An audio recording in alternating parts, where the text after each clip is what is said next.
Everyone, welcome back to my YouTube channel #लर्निंग phase. आज जो है हम साइंस का लेसन प्लान देखने वाले हैं और ये क्लास 10th का लेसन प्लान है। प्रकरण है हमारा धातु एवं अधातु। धातु एवं अधातु पे मैंने पहले ही अपने चैनल #लर्निंग फेज़ पे वीडियो अपलोड कर चुकी हूँ मैं धातु एवं अधातु पे, जिसमें मैंने धातु एवं अधातु पे पर्टिकुलरली अलग अलग से जो है लेसन प्लान अपलोड किया है कि किस तरह से बनाना है। और धातु एवं धातु अगर आप एक साथ लेसन प्लान दोनों का साथ में बनाना चाहते हैं तो इसके लिए भी मैंने लेसन प्लान जो है अपलोड किया है अपने चैनल पे, तो आप उस वीडियो को ज़रूर देखें। और इसी चैप्टर से धातु एवं अधातु ही चैप्टर से ये आगे का जो सब टॉपिक है जो आज हम देखने वाले हैं संचारण। उप प्रकरण हमारा क्या है, सब टॉपिक है संचारण, जो धातु एवं अधातु ही चैप्टर से है हमारा। चैनल को लाइक शेयर और सब्सक्राइब ज़रूर करें। तो चलिए स्टार्ट करते हैं आज का जो हमारा टॉपिक है संचारण। सामान्य उद्देश्य। सामान्य उद्देश्य क्या है हमारा? पहला है छात्रों में तर्क शक्ति का विकास करना, दूसरा है छात्रों में निरीक्षण शक्ति का विकास करना, तीसरा है छात्रों में वैज्ञानिक दृष्टिकोण उत्पन्न करना और चौथा है छात्रों में विज्ञान के प्रति रुचि उत्पन्न करना। तो यही जो है हमारा, जो अगर आप साइंस का लेसन प्लान बना रहे हैं तो आपका ये जो सामान्य उद्देश्य है वो सेम रहेगा सब में, ठीक है। उसमें चेंज करने की ज़रूरत नहीं है, आप चाहे तो कर सकते हैं, बट ये आप ये भी डालेंगे तो आपका हो जाएगा काम। विशिष्ट उद्देश्य। विशिष्ट उद्देश्य स्पेसिफिक ऑब्जेक्टिव्स, ये टॉपिक बाय टॉपिक आपका चेंज होता रहेगा। जिस टॉपिक को आप पढ़ा रहे हैं उसी टॉपिक के अकॉर्डिंग आपको विशिष्ट उद्देश्य लिखना होता है। तो पहला हम लिखेंगे, जैसे हमारा टॉपिक संचारण है आज का, तो हम लिखेंगे छात्र संचारण के बारे में जान सकेंगे। दूसरा, छात्र संचारण के प्रभावों के बारे में जान सकेंगे। तीसरा है कि छात्र संचारण से सुरक्षा के बारे में जान सकेंगे। और चौथा है छात्र संचारण के उदाहरणों को जान सकेंगे। आगे हम देखते हैं, आगे है शिक्षण विधि। तो शिक्षण विधि में हम लिखेंगे प्रयोगात्मक विधि, दूसरा व्याख्यान सह प्रश्नोत्तर विधि और तीसरा है प्रश्नोत्तर विधि। शिक्षण सामग्री। शिक्षण सामग्री में हम लिखेंगे खल्ली, झाड़न, संकेतक, संकेतन नहीं होगा, संकेतक, चार्ट, लपेट, श्यामपट्ट और छठा नंबर पे आप डाल सकते हैं पाठ्य पुस्तक। छात्रों का पूर्व ज्ञान। छात्र संचारण के बारे में सामान्य जानकारी रखते हैं।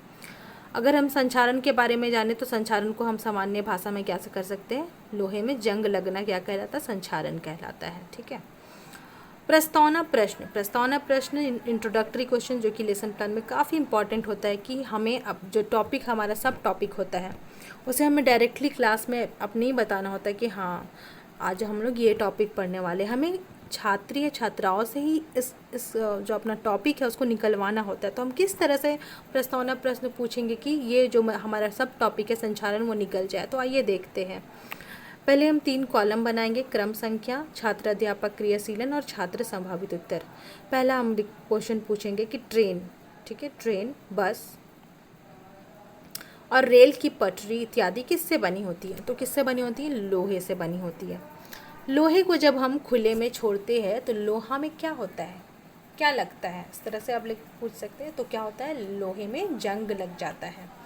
तीसरा है कि लोहे में जंग लगना किसका उदाहरण है? तो किसका उदाहरण है? संचारण का। तो यहाँ हमारा इंट्रोडक्टरी क्वेश्चन निकल जाता है, संचारण टॉपिक जो है हमारा संचारण यहीं पे निकल जाता है।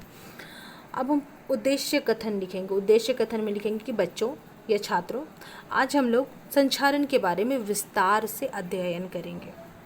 आगे हम देखेंगे प्रेजेंटेशन, प्रस्तुतिकरण। प्रस्तुतिकरण में जो है ना हमें सेकंड पेज में प्रस्तुतिकरण लिखना और 5 कॉलम्स बनाने होते हैं, जिसमें हम लिखेंगे पहला शिक्षण बिंदु, दूसरा लिखेंगे छात्र अध्यापक या अध्यापिका क्रियाशीलन। अगर आप फीमेल है तो अध्यापिका लिखें, मेल है तो आप छात्र अध्यापक लिखें। उसके बाद छात्र क्रियाशीलन, श्यामपट्ट कार्य और मूल्यांकन। तो आज का जो हमारा शिक्षण बिंदु है वो क्या है, संचारण। उसके बाद हम लिखेंगे संकेत, छात्र अध्यापक क्रियाशीलन में संकेत, या छात्र अध्यापिका क्रियाशीलन में क्या लिखेंगे हम, संकेत। तो संकेत में हम इस तरह से भी लिख सकते हैं कि चार्ट द्वारा पढ़ाया गया, तो आप ऐसे भी लिख सकते हैं कि छात्र अध्यापिका या छात्र अध्यापक चार्ट की सहायता से पाठ की व्याख्या करेंगी, ठीक है, आपको जो आसान लगे।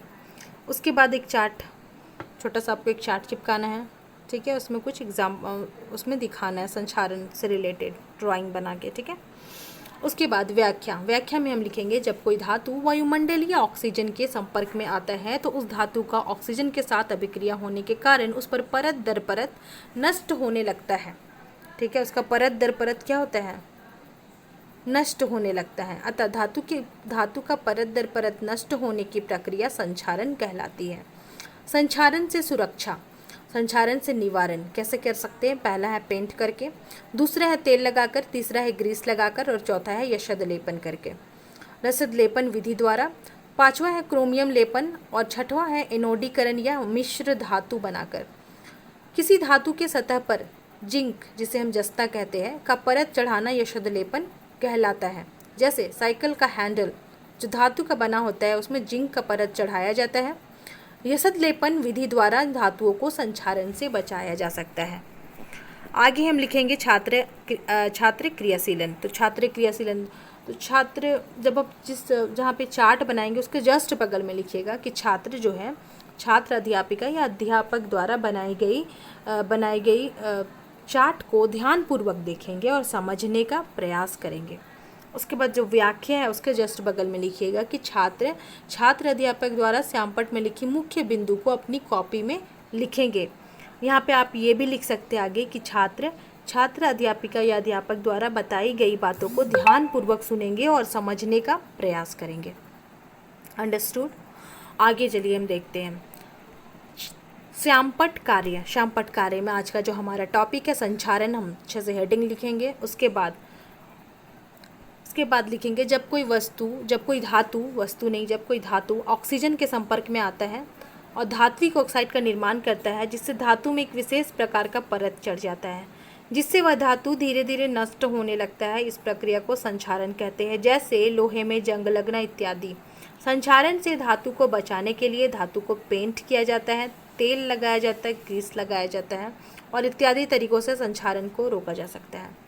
उसके बाद मूल्यांकन में कभी भी ये गलती नहीं करिएगा कि मूल्यांकन आप ऊपर लिखें, क्योंकि मूल्यांकन हम कब करते हैं, इवैल्यूएशन कब करते हैं? इवैल्यूएशन हम तब करते हैं जब आप यहाँ पे मैंने संचारण छात्रों को पढ़ा दिया, ठीक है, संचारण पढ़ा दिया, उसका निवारण पढ़ा दिया, कैसे रोका जा सकता है।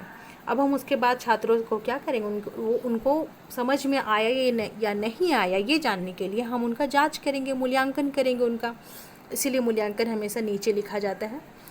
और इसमें 2 प्रश्न हम पूछेंगे, पहला संचारण किसे कहते हैं और दूसरा संचारण से सुरक्षा कैसे किया जाता है। नेक्स्ट देखेंगे एक्सप्लेनेशन नंबर 2 नेक्स्ट पेज में। तो नेक्स्ट पेज में जो है हम फिर से 5 कॉलम्स बनाएंगे एज यूजुअल जैसा बनाते हैं हर लेसन प्लान में। शिक्षण बिंदु, छात्र अध्यापक क्रियाशीलन, छात्र क्रियाशीलन, श्यामपट्ट कार्य और मूल्यांकन। अब इसमें हम क्या करेंगे, शिक्षण बिंदु में लिखेंगे मिश्र धातु और छात्र अध्यापक क्रियाशीलन में विकासात्मक प्रश्न पूछेंगे। पहला क्वेश्चन है कि संचारण किसे कहते हैं, तो लोहे में जंग लगना क्या होता है, संचारण कहलाता है। छात्र क्रियाशीलन में हम यहाँ पे लिख देंगे। उसके बाद है यशद लेपन होगा, ठीक है। विधि क्या है, तो धातु में जो है धातु को संचारण से बचाना, किसी भी लोहे की वस्तु को, है ना, किसी भी धातु को संचारण से बचाना मतलब जंग लगने से बचाना का जो विधि है वो क्या कहलाता है, यशद लेपन कहलाता है। उसके बाद हम आगे देखेंगे मिश्र धातु का व्याख्या देख लेते हैं। 2 या 2 से अधिक धातु या अधातु का समांगी मिश्रण मिश्र धातु कहलाता है। मिश्र धातु का नाम क्या है, मिश्र धातु का नाम है पहला पीतल का अवयव क्या है, तांबा प्लस जिंक। सेकंड है कांसा का अवयव क्या है, तांबा प्लस टिन। फिर है सोल्डर का अवयव क्या है, सीसा प्लस टिन। उसके बाद है नाइक्रोम क्या है, निकेल प्लस क्रोमियम। तो वैसा मिश्र धातु जिसके अवयवों में से एक धातु पारा हो तो इस मिश्र धातु को अमलगम कहा जाता है। कम अभिक्रियाशील धातुएं जैसे सोना तथा प्लैटिनम जो स्वतंत्र अवस्था में पाई जाती है वे आसानी से संचारित नहीं होती। लोहे के फ्राइंग पैन को जंग लगने से बचाने के लिए जिंक की परत चढ़ाई जाती है। उसके बाद है कि तांबे का उपयोग गर्म जल का टैंक बनाने में किया जाता है क्योंकि तांबा स्टील की अपेक्षा अच्छा ऊष्मा चालक होता है, साथ ही इसका गलनांक भी उच्च होता है। और यहाँ पे छात्र क्रियाशीलन में हम लिखेंगे कि छात्र शिक्षक द्वारा बताई गई बातों को अपनी कॉपी पर उनके मुख्य बिंदु को अपनी कॉपी पर लिखेंगे। छात्र अध्यापिका या अध्यापक द्वारा बताई गई बातों को मुख्य बिंदु को अपनी कॉपी पर लिखेंगे। उसके बाद हम लिखेंगे मिश्र धातु, श्यामपट्ट कार्य में लिखेंगे। नेक्स्ट क्या टॉपिक है हमारा, सब टॉपिक मिश्र धातु। तो दो या दो से अधिक धातु या धातु का समांगी मिश्रण मिश्र धातु कहलाता है। जैसे कि हमने एग्जाम्पल्स में देखा था, पीतल, कांसा, सोल्डर और नाइक्रोम और उसके अवयव। उसके बाद वैसा मिश्र धातु जिसके अवयवों में से एक धातु पारा हो, उस मिश्र धातु को अमलगम कहा जाता है। और उसके बाद हम देखेंगे मूल्यांकन में हम प्रश्न पूछेंगे, मिश्र धातु किसे कहते हैं, दूसरा अमलगम किसे कहते हैं। आगे हम नेक्स्ट पेज में देखेंगे पुनरावृत्ति प्रश्न में पहला क्वेश्चन, संचारण किसे कहते हैं, दूसरा संचारण के उदाहरण दे, तीसरा संचारण से सुरक्षा कैसे कर सकते हैं या संचारण से निवारण कैसे पाया जा सकता है, चौथा मिश्र धातु किसे कहते हैं। अब पांचवा है पीतल किससे मिलकर बना है।